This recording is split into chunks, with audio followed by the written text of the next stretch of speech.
I'm Christine. Welcome back to my channel. In today's video, I'm here to wrap up the last half of May. So for the month of May, I ended up reading 49 books, which I already have a video up on my channel. I'll link it in the description of this one if you missed it. But in that video, I chat about the first 18 books I read for the first half, or a little less than the first half of the month. So in today's video, I have 31 books to talk about, and we're just going to jump into it because I have so many to chat about. I will, of course, try to keep most of those pretty brief, but as always, if you ever want to see more of my thoughts or my full reviews on any of the books I chat about, I do update all of the books that I talk about on Goodreads. It's always linked in the description of all of my videos. I post reviews for every single book I read. They're done in real time. As soon as I finish the book, I post my review. So if you want to check out that, you can always get to that through the description of all of my videos. It's linked to my Instagram, it's linked all over the place. But without further ado, we're going to jump into the 31 books. I've just been living and loving these hockey romances lately. So for the past 2.5-ish months, I've just been reading and devouring them, getting my hands on all of the ones that I can, because I loved hockey romance when it came around, I think 5-ish years ago or so.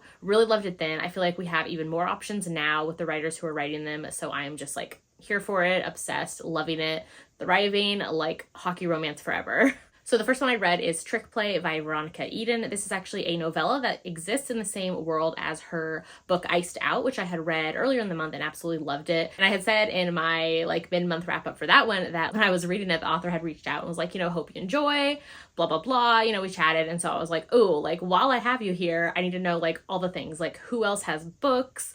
Do they exist yet? I need to know all these backstories. I feel all of these side characters have stories. Where can I go find them? So she was okay, yeah, so many books are coming, but there is a little novella that exists in the world and is for one of the couples that you meet and see in this book in Iced Out. They already have this little novella story. It was part of this anthology that she did with a bunch of other authors for the Babe signing in Australia. They did a whole thing, but anyways, it's on Kindle Unlimited and it is called Trick Play. So I only read her little novella in here.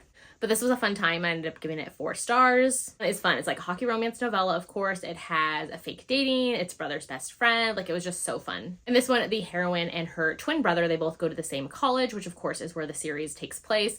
And her father owns the local sports bar, which was featured in Iced Out as well. So we see some time there. And so the heroine has always seen herself as kind of nerdy and just shy and quiet, keeps to herself. So one day the hero oversees some football jocks from the campus, kind of picking on her or hitting on her, just making her uncomfortable. And so he goes over there to approach them, and so he pretends he's her boyfriend. So he had never really paid attention to her before, or not paid attention, but you know what I mean, never thought she was an option because she was his best friend's sister. And so now he's ooh, I'm kind of seeing her in this new light. So that was super fun to see. He's actually the one who ends up convincing her to go along with the fake dating, and then she's also trying to put together this winter formal to save the local bookshop, and he's I can help out with that. And so they end up doing this fake dating / obviously turns into more. Super cute and fun, 4 stars. And then this month I was also binging Tegan Hunter's Carolina Comets series, which is another hockey romance series. So I got to book 3, which is One Timer.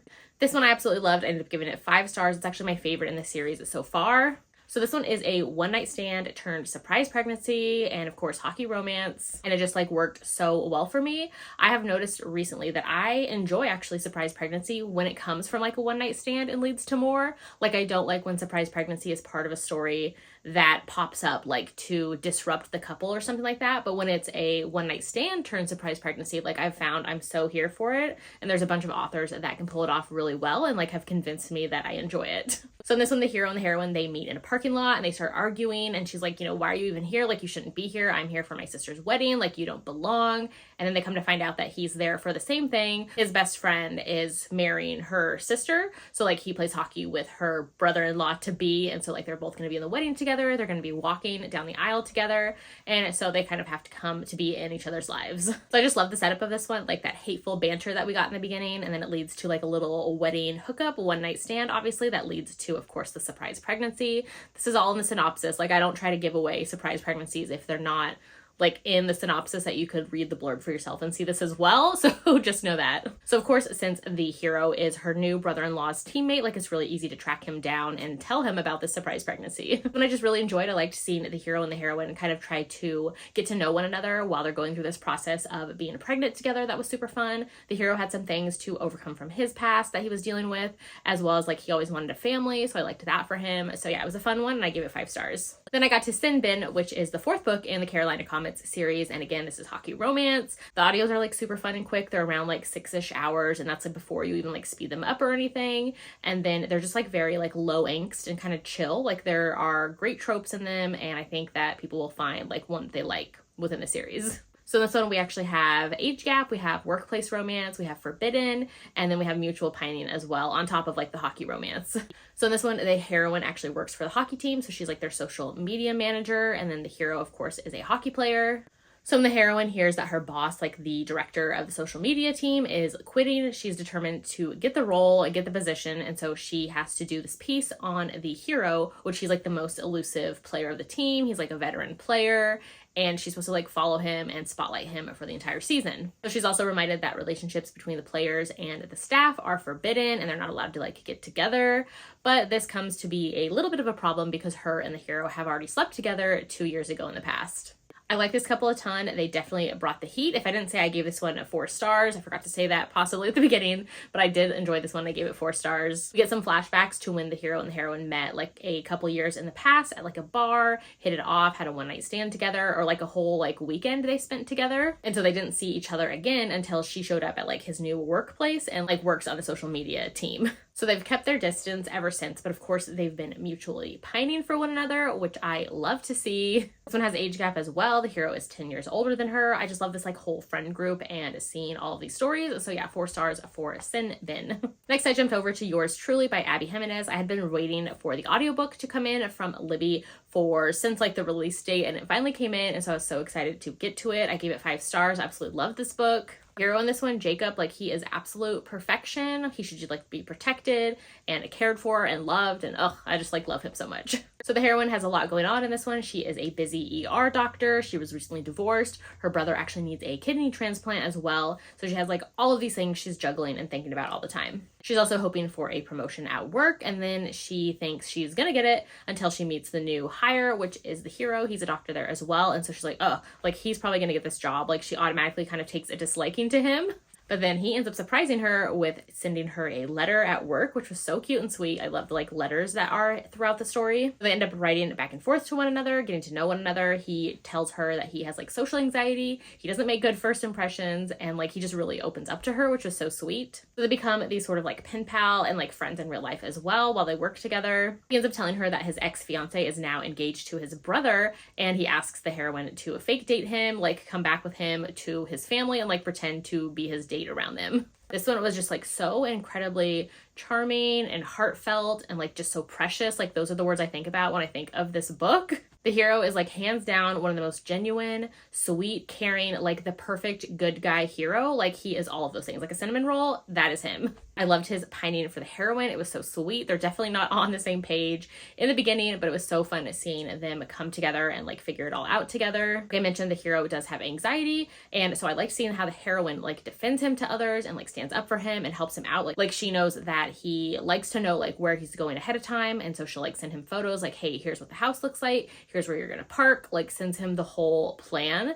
And I just like loved that. Like absolutely adored this one. I need to read more of this author's backlist. Like I've only read her past 2 books from the past 2 years. Love them both, so I definitely need to go back and read the other 3 books that she has out. So yeah, 5 stars for Yours Truly. Loved it just like everybody else has been loving it, and just adored it so much. There is content warning in this book though, so there is flashback to a pregnancy issue, there's mention of suicide, and then of course clinical anxiety as well. This month I have been binging Katarina Mora's books, and so I had finished the other series I read from her, and now I jumped into the Windsor's series. So the first book is The Wrong Bride, and I ended up giving this one 4 stars. So this one is a messy, angsty, central, like so much mess, but I really enjoyed it. So this one has a lot going on. So at the beginning of the story, the hero is actually engaged to the heroine's sister. It's kind of like an arranged marriage setup, like their families, or his family in particular, like the grandmother picks the spouses for her grandchildren. Like it's just kind of like a known thing. Like they have arranged marriages in their family, like they're very wealthy. It's just what they do. So the grandmother had always planned for him to marry somebody in the heroine's family, and it was going to be the heroine,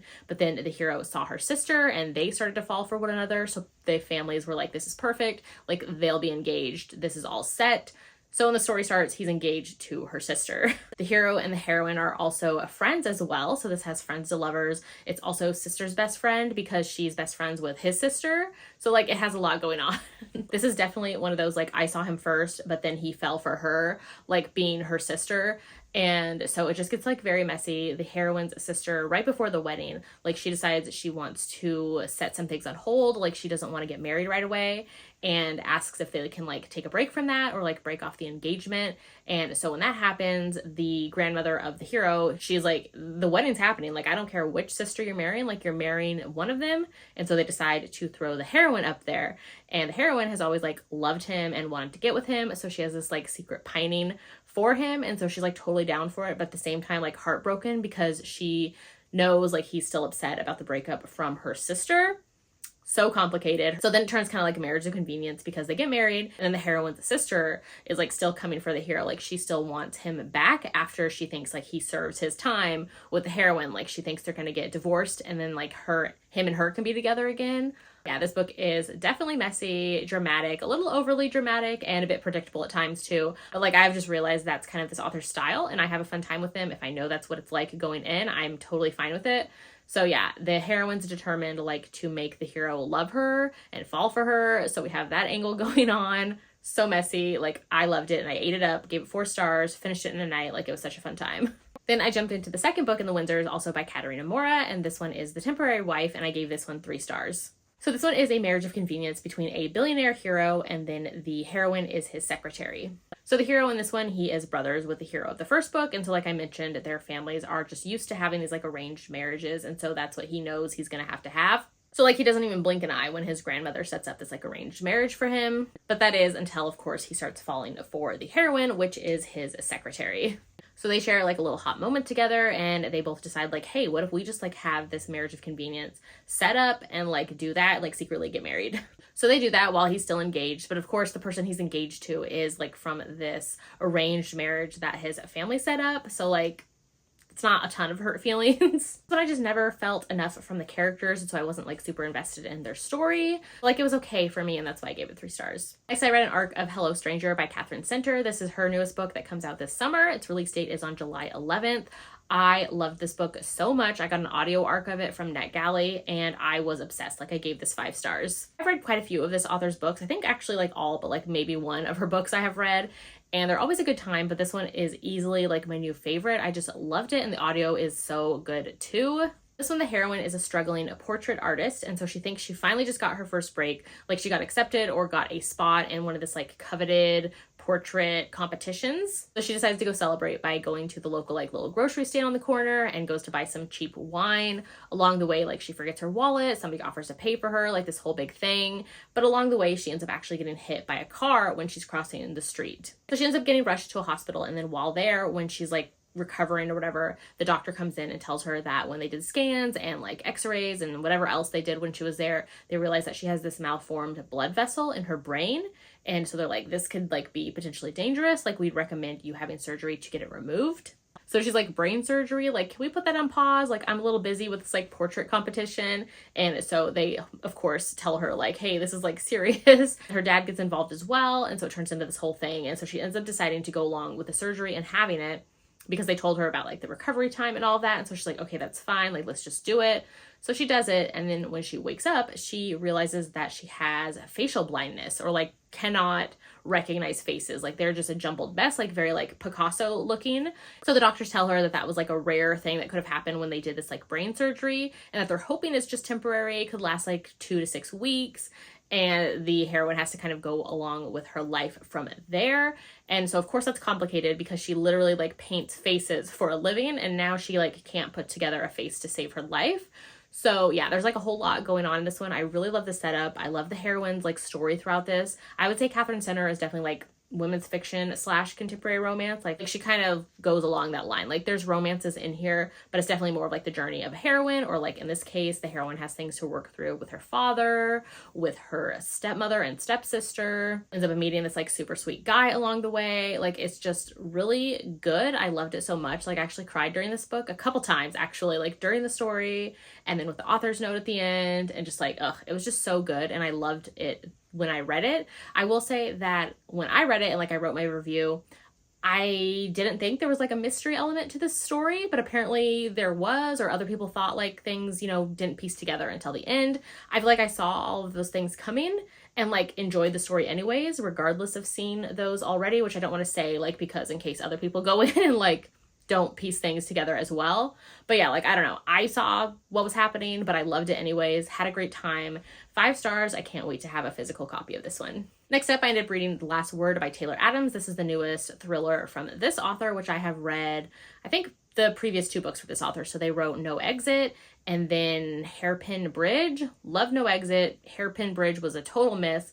So I wasn't really planning to read this one, but then I saw a couple friends reading it and was like, hey, like this one actually blew me away. Like I really enjoyed it. So I was like, you know what? The audiobook's available from Libby tonight. Like let's jump in. So I ended up grabbing it and listening to it in a night. And I actually really enjoyed it. Like I gave it 4 stars. The one thing about this author is they always bring fast-paced, high adrenaline, like the story just goes and goes and goes, like there's no breathing room, it's just nonstop, and I love that about him because the books are so entertaining. So this one starts with the heroine. She is house sitting at this like beachfront house in like cold, rainy Washington coast. And so she has just like her and her dog and her Kindle, and she's like reading a bunch of books. And so at the beginning of the story, she reads this book, like a thriller, and she absolutely hates it. And she tears it apart and leaves it like a 1-star review on Amazon. And so she's like the only review for it. And then she ends up getting an email back immediately, and it says it's from the author, or like a comment, and it's from the author. And like at first they come off nicely, but after her and the author go back and forth, the author's like, hey, you need to take this like comment or review down immediately, like you're hurting my livelihood, like really comes at her. And so she kind of gets like a little spooked out by it and just like stops responding. But at the same time, at the house, some things start going on there as well. So like I mentioned, this author just like goes for it. So it's definitely fast-paced, very entertaining, so many twists and turns, like it's just entertaining. I will say though, if you're worried about the dog is totally fine, because the dog goes through it in this story, let me tell you. Had a fun time, I was entertained. Is it my favorite thriller of all time?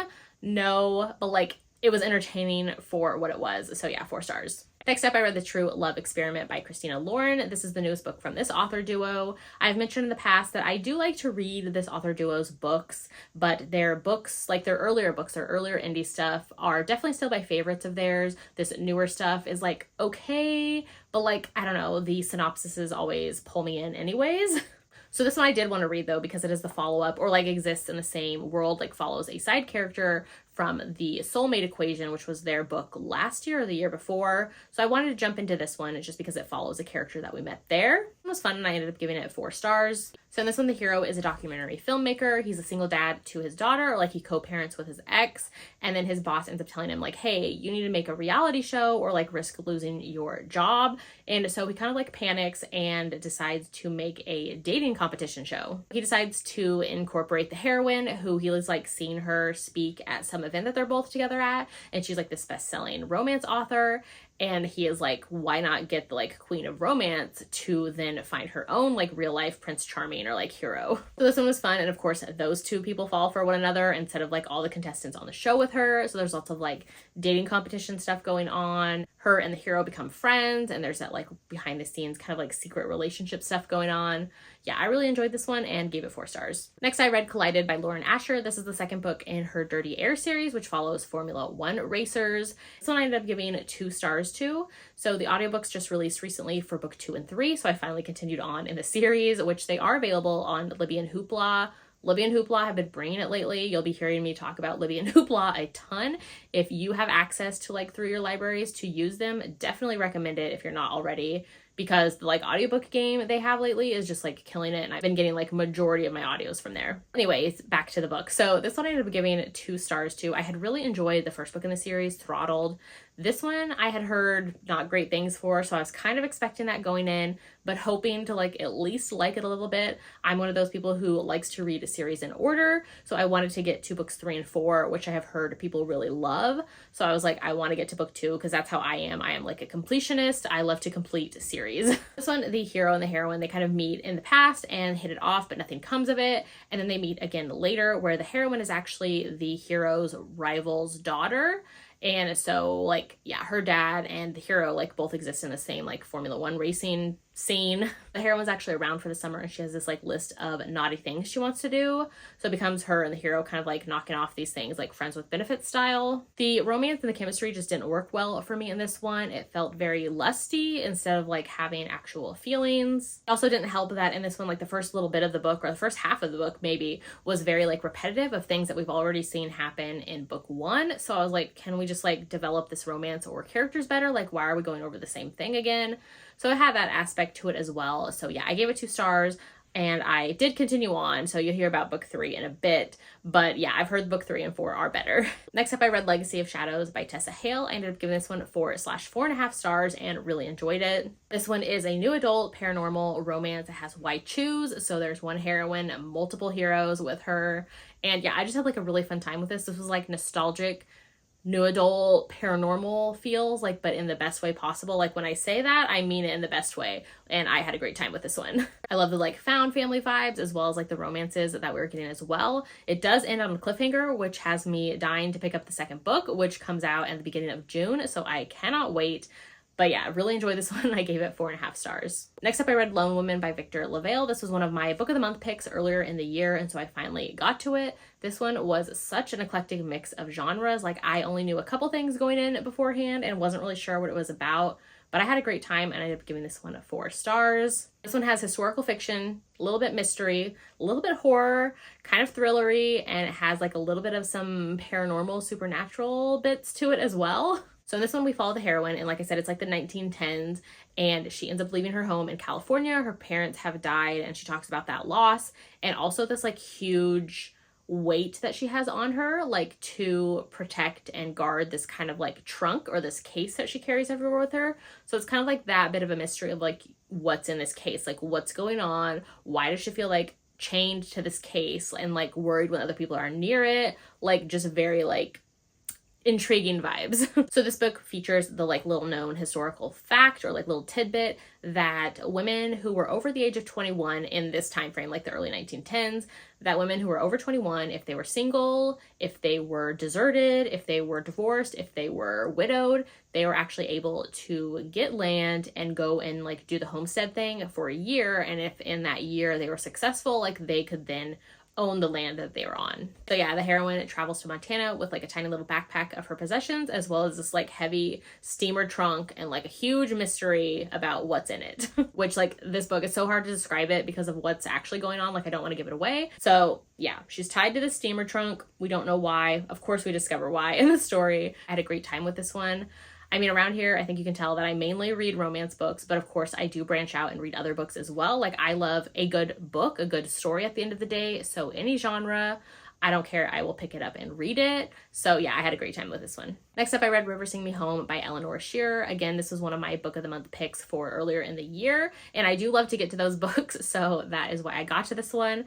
This one, sadly, I didn't love. I ended up giving it, I think, like 2.5/3 stars. This book is inspired by the true events, which the author shares about like her own family history as well, about the brave women who went looking for their stolen children after the abolition of slavery in 1834. For the story, we follow the main character, or the heroine, and she was an enslaved woman in Barbados, and she actually ends up running away because she is determined to track down all of her children who were sold. So the Caribbean history in here, and of course what this book meant to the author as well, which I believe it's their debut book, but those are like all the reasons that I picked it up. I was super intrigued. This book is on the shorter side. I think it was like 320-ish pages, but it's one of those books that feels longer than it actually is. I had a hard time with the writing and like the pacing of the story, and so that's like why I ended up giving it 3 stars. So next up, I ended up having an arc of The Duchess Takes a Husband by Harper St. George. This is the 4th and final book in her Gilded Age Heiresses series, which I absolutely love this series. I feel like they just got better and better.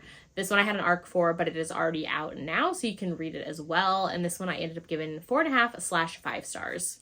So this series, of course, takes place in Gilded Age, and it is following like dollar princesses, which was a term that was coined during the Gilded Age. American heiresses who were then married off to a British aristocracy during like this time frame. So yeah, these like American heiresses who have money or come from families of money, their money was practically used when they'd marry into the British aristocracy to like save all of these like dukedoms or earldoms or whatever the case from like, you know, going into financial ruin. So in this one, the heroine of this story is Camille, and we actually see her story at the very beginning of book 1, where she kind of became this like precautionary tale to the heroines of the rest of the series, because she was like practically pushed into this marriage from her parents, forced into a marriage, cried down the aisleway. It's actually based on a real life dollar princess, which was Consuela Vanderbilt, who her family pushed her into a marriage as well, and like became a whole thing, but you can look that up. But anyways, so Camille's story was definitely a tragic one, and a marriage that she was forced into, and then her husband was abusive to her as well. And so now in this story, she finally got her book. The author said that she wasn't going to write this story, but so many people asked for Camille to get her HEA. So she ended up giving it to her by having her be a widowed heroine when the story starts in this one. So yeah, the heroine, she's 23, she's widowed, and she has no plans of ever remarrying, even though her parents are trying to push her into another marriage. She's like, you know what? Now I finally have my life to myself. Like, no, thank you. I don't want to get involved with anybody, but I do want to find out like if I am interested in sensual pleasures, because she doesn't think that she is. So she ends up reaching out to the hero, who she knows from her friends, like the other heroines of the story. He's like in the world as well. And so she reaches out to him. He owns this club, and she's like, hey, you want to do these like lessons pretty much, you know, to figure out if she actually enjoys pleasure or not. So at first the hero actually turns it down, but then his reputation of like a ladies' man is affecting some of his business prospects. So he reaches back after her and is like, hey, how about we like fake date or pretend we're like gonna be engaged? Would you be down for that? And then she's like, yeah, I would, if you go along with my story of like helping me out with my lessons. So they like do this like trade-off, and of course it goes from there. And I really liked how this one was more than just the lessons. Like there is a ton of emotional growth that the characters go through together in this one. It was just like so romantic and sweet. I love this couple so much, and I'm so glad the author decided to write this story for the heroine, because she definitely deserved her HEA. Next is Desert Island Duke. This is a historical romance novella from Kate Bateman. This exists in her Ruthless Rivals series. So yeah, this is a novella. It just came out in May, and I ended up giving it 4 stars. So this one, as the title says, the hero and the heroine end up getting stranded on this deserted island together, or they're like with her family as well, but her family's like on the other part of the island. They're like, they can't reach them. So her and the hero end up on one part of the island, and he is her brother's best friend, has been in her life. They've always kind of teased and taunted one another over the years. And so she's like, ugh, like I'm stuck with him. And then he wakes up and he's like, you know, who am I? Where are we? So she's like, oh, he doesn't remember anything. Like, let me mess with him. So yeah, this one is a super quick novella. The forced proximity, of course, is great. There is some like mutual pining that we find out from both of them. Like they're both already into one another before the story starts. So yeah, it was a fun little one. I'm absolutely obsessed with the cover and had a great time. Next, I read Blushing in the Big Leagues by R.S. Gray. This is the newest book from this author that also just dropped in May. So this one I ended up giving it 3/3.5 stars. This one I heard it was a baseball romance, so that's why I picked it up. I have read majority of this author's backlists, and like I said, like baseball romance, I was like, yes, we need more of those. Like I will check it out. So sadly it didn't work for me super well. Like it ended up just being okay. Oh yeah, while this one wasn't everything that I wanted, it was cute and a very quick read. So there is that as well. So this one, the heroine has been around baseball her entire life. Like I think she even played when she was younger. Her brother plays for a team. She's best friends with people who are dating members of a team. She is friends with like the players of her brother's team. Her father was like a collegiate baseball coach when she was growing up. Like she's just always been in the baseball world, but she had made a pact, or kind of like to herself, that she would never get involved with a baseball player. So then she of course ends up meeting the hero. They meet at a party one night. She assumes he's somebody else. They kind of like have this little moment, and then the next day they realize at the same time, like she realizes that he's a new player on her brother's team, and then he realizes that she's like, you know, the sister of the pitcher of the team that he just got picked up for. So like I said, it was cute and very quick and easy to read. The hero was super sweet. Heroine is a nurse for the cardiac pediatric ICU. So we do get some stories from her work as well. It just kind of felt surface level to me the whole time. I feel like we didn't really dive deep into either of the characters or their stories. It was just very like surface level romance. So that's why I gave it 3 stars. So yeah, I just wanted a little bit more emotion and depth to the characters. I feel like I did get that in King of the Court from this author, so I was expecting that here as well. Maybe that one was just a one-off though, I'm not sure. But yeah, for a quick, cute little baseball romance, like it was fine.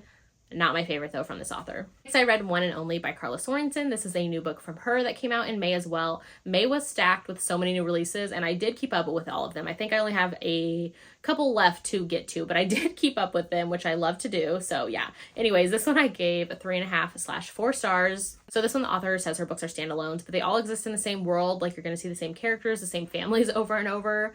So this one exists in the same family that is also shown in The Crush and The Plan, I believe, which I need to go back and read those because I have skipped that series from this author. Like, I wasn't lost, but the family does exist in that one as well. This one I was excited for because I loved a lot of the tropes. It has a single dad hero. It's a sports romance, like he plays football. Although I will say it's like very slight on the football. Like, I don't feel like it would really be classified as a sports romance myself. And it also has like a fake relationship or a fake marriage that they have to like pretend to be married. And it's opposites attract, forced proximity. Like, it had so many good things going for it. I ended up meeting the heroine for this one at the beginning of the story, and she's kind of like multitasking at a restaurant one night. So she is both interviewing potential husbands, like fake husbands, because her father is ill and she knows one of his wishes is like to see one of his daughters walk down the aisle. So she wants to give that to him, and she's like, I will like let him walk me down the aisle, have this moment, but like it's going to be a fake wedding, like he just won't know about it. So she's like trying to hire potential fake husbands to be,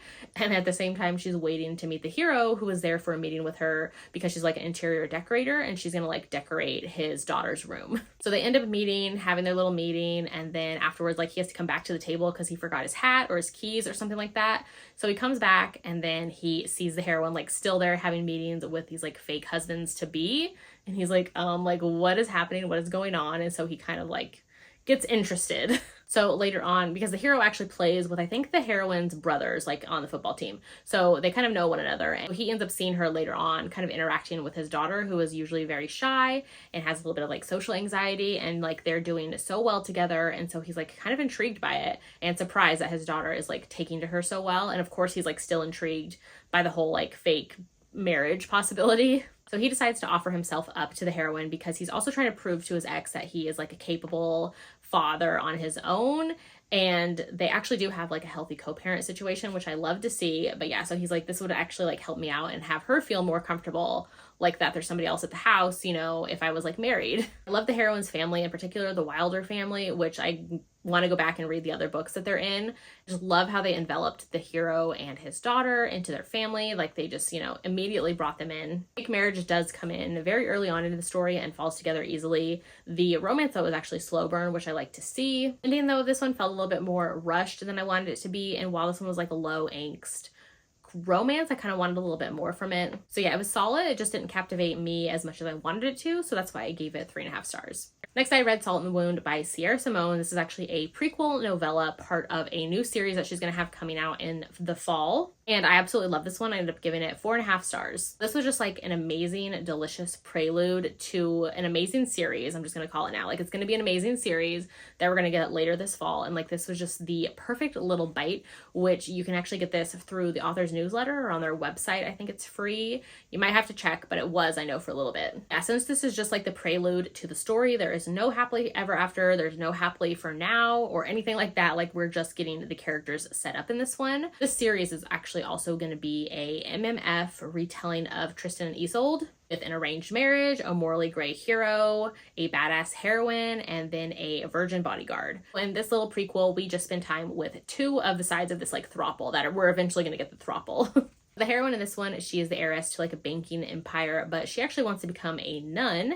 And so we see her kind of struggling with that. And like her father ends up telling her after she graduates high school, like, hey, instead of college, I actually have this like arranged marriage set up for you. She ends up meeting the guy that she's supposed to marry eventually, which this is an age gap. The hero is like a former CIA and now he owns this like sex kink club.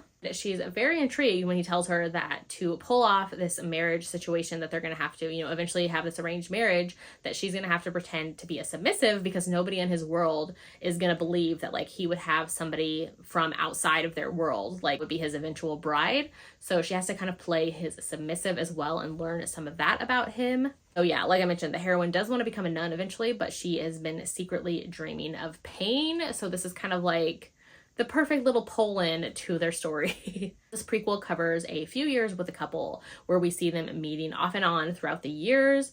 It definitely doesn't end well for them, so I won't say much more. We do get to meet the bodyguard at the very end of it, so yeah, I'm super intrigued and excited for the next parts of this series coming in the fall. Next, I ended up reading Accidental Attachment from Max Monroe. I actually had an audio arc of this one, and I really enjoyed it. I ended up giving it 4 stars. So I decided to jump into this one because I had heard good things about it from a couple friends, and so I decided to read it as well. It is a standalone from this author. I think they're an author duo. Could be wrong. Either way, this is the first book that I have read from them. So this one, the heroine is an author, and she ends up sending her new editor, who she's like secretly been crushing on, the fanfic that she wrote about them instead of like the book that she was supposed to send him. And then the next day, she's super surprised when he calls and actually like loves it and wants to work on it with her and edit it with her. And she's like, oh my God, like that's not even the book I was supposed to send. Like, how am I going to get out of this? But yeah, the heroine was on a deadline and she was just like not feeling the next book that she was supposed to be writing. So she was having fun doing this like little fanfic and then accidentally sent him that. And now they're supposed to work together and it was so good. She's actually also like one of her series or books is being adapted into like a Netflix adaptation. And so she has to go on this like book tour or like Netflix premiere tour with it, and so she has anxiety or problems with flying, and so she ends up going on this like RV bus tour instead. And so the hero actually offers up to be the driver for her because he's like, we can drive and road trip together and it's the perfect time for us to like edit and work on your book. Actually, no, the heroine doesn't have anxiety. She has like a condition where she will pass out if her blood pressure is elevated. She even has like a service dog who is around her all the time to help her out. I really enjoyed this one. While rom-coms are not usually my favorite or my go-tos, this one was just like delicious and fun. The heroine's definitely quirky and the audiobook narrators for sure help. It is CJ Bloom and Joe Arden. Love both of them so much. They did a great job of like pulling me into these characters. And yeah, I just had a fun time with this one. Like if you love forced proximity, I definitely recommend. Next, I read Forbidden Hearts by Corinne Michaels. This is the newest book from her. I was sent an audio arc of it and it does come out in the beginning of June. And I love this one. I ended up giving it 4.5/5 stars. This one is a small town. It has age gap. The hero is 14 years older than the heroine. It has a grumpy hero, a sunshine heroine. It is a single dad hero and a nanny romance. So this one, again, delivered on a healthy co-parent relationship, which I love seeing that in romances. And so the hero, he co-parents his daughter with his ex, and the heroine becomes the nanny, of course.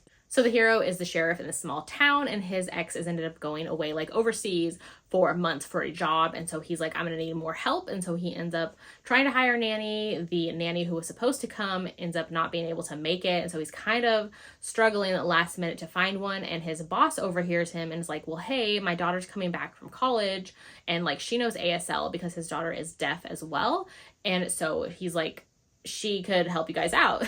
So the heroine ends up moving in with the hero and his daughter. So all of that like forced close proximity, love to see it. Love the heroine's just like easy relationship and how much she cares and protects for his daughter immediately. So yeah, the hero and the heroine, they both have feelings for one another, but they kind of like dance around it because like not only is she his daughter's nanny, he's also his boss's daughter. They're living together. He's older than her, like all of these things going on. The hero is just like the ultimate protective hero. The romance was so sweet. I love to see it. This does have overlap with Melanie Harlow's Cloverleaf Farms series, which I love to see that. Like her best friend is in that series. Like they have shared characters before, which I love seeing that. This one has a no third act breakup, just so you know, which I love to see that. And then the ending actually does take a little bit of a turn I wasn't expecting, but like I was totally here for it. I won't say anything else, but like I liked where it went. And yeah, I had a fun time. This was the first book in a new series, which I'm excited for the rest of the families of books. Can't wait. Definitely recommend checking it out in June when it drops. Next is Wrecked, the third book in the Dirty Air series by Lauren Asher, which follows Formula One racers, and this one ended up giving it 4 stars. This is the book that I actually heard about the most, and it was the reason I even picked up this entire series because I wanted to get to it. So this one has a Formula One racer hero, and then the heroine is actually hired to keep him on track, kind of make sure he doesn't go off the rails or do anything while he's on a season, so it has like that forced proximity as well. So this one, it starts off with a very tragic backstory with the heroine. Her father is like an ambassador in Mexico, and when she's a child, her parents are assassinated in the house with her. So we cut to years later, and she has formed and created this like PR company for herself where she focuses on the social media presence or making sure that Formula One racers are put like in a good light and have like good social media presence. She's also taking care of her grandmother, and her grandmother has Alzheimer's and she needs to put her in like a better care facility. So she definitely needs money, and it comes at the right time when she gets this new contract to work with the hero and like keep him on track for the season. Hero is definitely a tortured hero who self-medicates either through like his actual anxiety pills, with drinking, with driving, with women. Like he'd rather ignore the real life situation with his life and his mom and deal with it those ways instead. So I really like seeing the relationship with the hero and heroine in this one and how much they share with one another. The hero definitely has some vulnerable moments, which I like to see, and I like seeing how it all played out in the story. They kind of start off as like this dislike, but of course they come to have a good time with one another. The hero is definitely one of those tortured heroes though, who pushes everyone away over and over again to protect himself. So that, yeah, that was definitely there. I wasn't super in love with this couple. I actually liked the first book in the series more than this one, but I still had a great time. Like, it's solid. I gave it 4 stars. Next, I read Daisy's Decision, which is the 15th book, I think, in the Ice Home series by Ruby Dixon. It's one of the very last books in the series. I know that, and that I needed to get caught up with. And so the Libby and Hoopla audio of it just dropped, and so I wanted to jump back into it and got to it. And this one I had a good time with. I gave it 4 stars. So the Ice Home series is a spinoff from her Ice Planet Barbarians series, which I love Ruby Dixon around here. Have read all the Ice Planet Barbarians, and I'm almost done with Ice Home as well. So this one, the heroine, it was a bit unlikable in the rest of the series, and I know people have issues with this book, but I actually enjoyed it and could see where she was coming from, and I liked seeing the growth of her. So pretty much she was treated as like a pretty ornament only. Like, she was taken on, I guess, so to speak, or like purchased as like this commodity for a couple on like a different planet. And she was just treated as like this pretty thing to have, and like beauty was everything. Like, that's all she was supposed to do. Pretty much like a living doll. She definitely comes off vain and a bit self-centered with like her beauty standards in the beginning of the story. But like I said, she definitely grows through that, and I really liked seeing the changes that she makes. But she decided to get away because the couple like that she was purchased for or whatever, like it was a male couple, and so they didn't have any need for her, but she always wanted to have like a family and a baby of her own.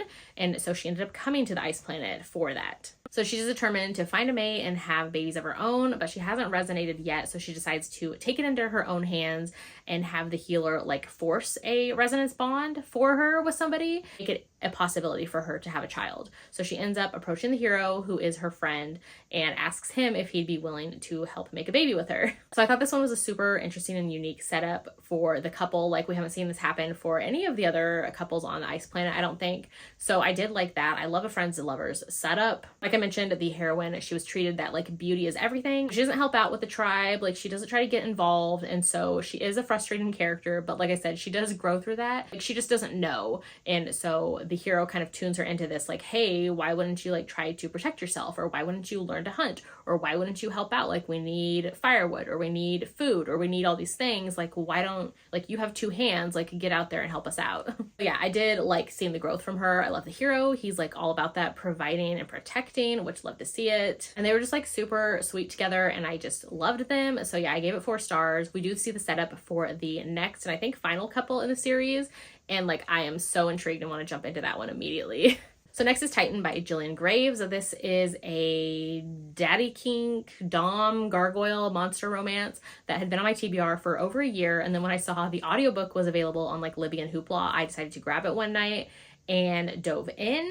Sadly, I didn't love it, and that's probably why I had put it off for so long. Like, I wasn't too sure about it, but I gave it 2 stars. So I had actually read a book by this author in the past. I read Blood Moon, which came out, I think, last October. Like, I really enjoyed that one. I think I gave that one 4 stars. So I was expecting to like this one, but sadly that was not the case. It was just very cringy, and I did not enjoy it. Like I said, I gave it 2 stars. Basically, in this one, the heroine was a former child star, and now she's struggling because like her manager and her mother like took all of her money, took advantage of her, and so she's struggling for money, and she decides to get into like the sugar baby scene. And so that's how she ends up meeting the hero, which is a gargoyle, and he is a dom and decides to be her daddy. This one just felt super insta-lusty lovey for me. I wasn't a fan of the plot, wasn't a fan of the characters, wasn't a fan of the dialogue. So yeah, it was a 2 stars. Wouldn't recommend. Next, I read Next of Kin by Hannah Bonham Young. This is the first book in her next series, I believe that's what it's called. And so this one again was on Libby and Hoopla, the audiobook, so I grabbed it and jumped in. I had read the author's like sapphic romance that she did around the holidays, and that one I thought it was just okay, and so I wasn't too sure about this one, but I'm so glad I tried again with this author because I loved this book and gave it 4.5 stars. So this one, the setup is so unique. Like the hero and the heroine end up becoming roommates because they're both trying to become guardians of their siblings. And so there's like this program that the Child Protective Services sets up where people who have passed all of their exams with them or like steps with them, but like are held up on a couple things like either income or housing, they put together them two because she needs like more income and he needs like better housing. And so they're like, you have a place that he could rent out from you, and then that would help the income and you guys could both become guardians to your siblings. So hopefully that all made sense. So basically in this one, the heroine ends up getting a call at the very beginning of the story that her birth mother, because she was put up for adoption herself, her birth mother had just surprisingly given birth to a baby that nobody knew was coming. Her birth mom's going to put it up for adoption as well. And they're like, hey, would you want to actually possibly look into fostering or taking in your new baby sister? Heroine does, so she ends up becoming like an instant mom to her baby sister, and the hero is becoming the sibling guardian for his teenage brother who is deaf. So there's ASL in here, which I like to see that rep. And yeah, so they end up all rooming together, so it has a very like found family aspect to it, and I just had a good time. But it does definitely start off a bit rough. The hero is definitely grumpy, where the heroine is more sunshine. And at the beginning of the story, like they don't get off to a good foot. Like he shows up late to the meeting with her. He parks like in a no parking zone. He's kind of like just kind of gruff and cranky towards her. And so she's like, ooh, like who is this guy? And then she realizes like that's her new roommate that she's supposed to be interviewing. So yeah, he definitely has a standoffish attitude at first and is trying to like avoid getting attached to her at all. But of course they come to become attached, and yeah, it's super sweet. I did have a couple issues though with the hero. Like he has kind of this anger management thing going on, and sometimes I didn't feel like that was fully resolved / didn't feel comfortable with the space that it would put the heroine and like his brother and the other people in. So there was that. But otherwise I had a good time with this one and can't wait to check out the rest of the series now. So I read Four Weddings and a Duke by Michelle McLean. This is a new historical romance from this author. I had read a couple of their books in the past. I think those were Western historicals though, so I decided to try this one out. And sadly I ended up giving it 2 stars. This one, the hero is a newly titled, or new to his title, Duke. He was a spare and the heir has passed, so now he's like the new Duke. And then the heroine is like a wallflower. Yeah, they end up in this like kind of marriage of convenience / marriage situation because he obviously needs a wife and he was going to marry one of her sisters. And he sees her one night at like a ballroom and she's kind of like snuck off to the side and is hiding reading a book instead of like being a part of the ball. And he's like, well, hey, this is perfect because like I'm kind of awkward and antisocial as well. And like, so is she. Let's do this thing. So it kind of becomes that. Like it started off kind of good. It started off with an arranged marriage kind of setup, which obviously turns into real feelings. It just fell flat for me. I was confused with some of the things. Some of the heroine's sister's actions were kind of confusing as well. And I wasn't sure what was supposed to be happening there on the side. I didn't really feel like there was much of a plot to the story once the hero and the heroine were married. And then the whole like not communicating, petty style of like communicating and a misunderstanding was just not my favorite. So yeah, I didn't enjoy this one, gave it 2 stars. Next I read Rewrite Our Story by Kat Singleton. This is another one that just came out in May and I loved this one. I gave it 4 stars. This is a small town best friend's brother second chance romance and I had a great time with this one. So in this one, the hero, the heroine, and then the hero's sister were all like friends growing up. They were neighbors. They were all part of one another's lives and friends. But then the hero and the heroine had a thing kind of like when they were teenagers, but it fell apart. They kept it a secret from everybody, and then she ended up moving away to college and never came back to their small town. She became an author in the city. So at the beginning of the story, she ends up getting a call from her best friend, which is the hero's sister, that their mother suddenly passed away.